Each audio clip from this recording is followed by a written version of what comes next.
তুমি যদি তোমার সেরাটা দিয়ে কাজ করো, এই পৃথিবীতে তোমাকে কেউ আটকাতে পারবে না। তুমি তোমার সেরাটা দিয়ে কাজ করো, তুমি কাজটা নিজের মতো করে করো। তোমার একটা চিন্তা ভাবনা থাকতে হবে যে তুমি কিভাবে সাকসেস হবা, কিভাবে তুমি সফল হবা। এই চিন্তা নিয়ে তুমি কাজ করো। যেই পথে কেউ যায়নি সেই পথে আমাকে এগোতে হবে। অসম্ভবকে সম্ভব করার জন্য সাহস থাকতে হবে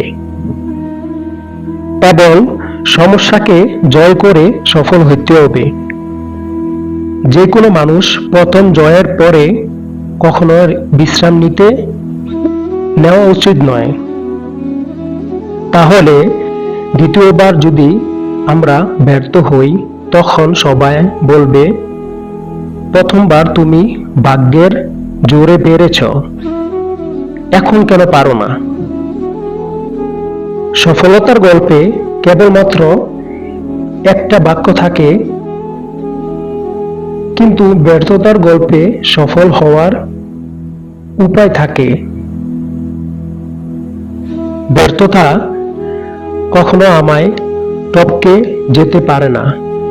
যদি আমার মধ্যে সফল হওয়ার চেষ্টা ও শক্তি থাকে, তাহলে কখনো ব্যর্থতা আমাকে কিছুই করতে পারবে না। ব্যর্থতা নামক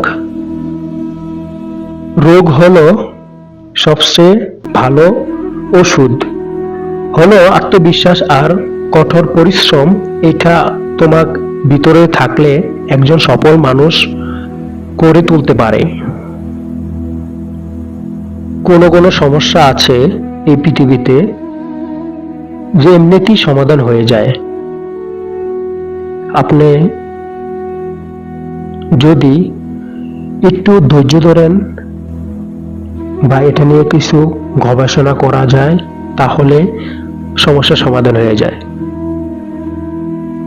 সময় নাও, সময় দিয়ে সময় বদলে দিবে,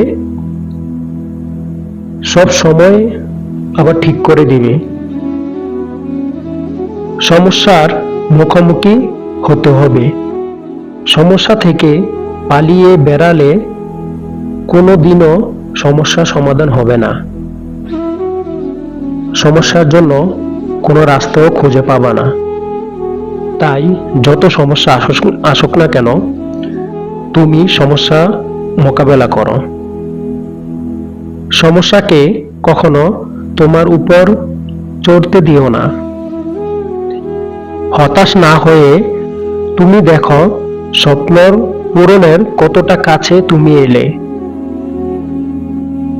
স্বপ্ন সেটা নয় যেটা মানুষ ঘুমিয়ে দেখে। স্বপ্ন সেটা যেটা পূরণের প্রত্যাশায় মানুষকে ঘুমাতে দেয় না, মানুষকে ভালোভাবে খেতে দেয় না। কবে এই স্বপ্ন পূরণ করবে, কবে এই স্বপ্নের কাছে পৌঁছাবে। যতক্ষণ না পর্যন্ত তোমার স্বপ্ন পূরণ বাস্তবায়ন না হয়, ততক্ষণ পর্যন্ত তুমি স্বপ্ন দেখে যাও, স্বপ্ন নিয়ে কাজ করতে থাকো। স্বপ্ন দিয়ে কঠোর পরিশ্রম করো, নীরবে পরিশ্রম করো। প্লিজ তোমরা লাইক, শেয়ার, সাবস্ক্রাইব করে পাশে থাকবা। তার পাশাপাশি নতুন একটু সাপোর্ট দিবা।